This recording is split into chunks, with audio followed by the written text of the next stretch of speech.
సోదరులారా,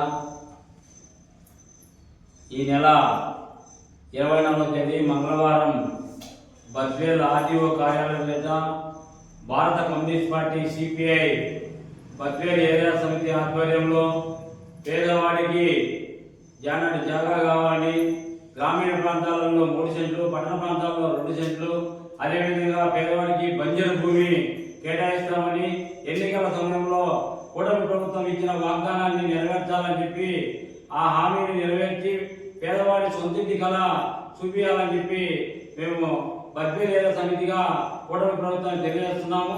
ఈ సాధన కోసమై మొత్తం నియోజకవర్గంలోని అన్ని మండల కేంద్రాలలో గ్రామీణ ప్రాంతాల్లో ఉండేవాళ్ళు కానీ, పట్టణ ప్రాంతాల్లో ఉండే కానీ అధిక సంఖ్యలో అక్కడ ఆర్టీఓ కార్యాలయం యొక్క మంగళవారం దండాలో పాల్గొని అప్లికేషన్లు అర్హులైన వాళ్ళందరూ కూడా అప్లికేషన్లు పెట్టుకోవాలని చెప్పి మేము తెలియజేస్తున్నాం.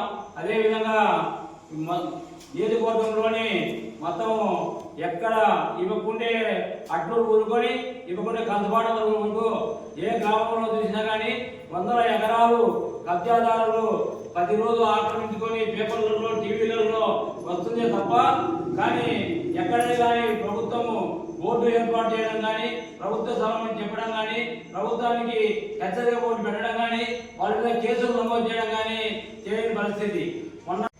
గత 4 రోజులుగా భారత కమ్యూనిస్ట్ పార్టీ సిపిఐ రాష్ట్ర సమితి పిలుపులో భాగంగా గడప గడపకు సిపిఐ పేరుతో బద్వేల్ పట్టణంలోని అనేక వార్డులు తిరగడం జరిగింది.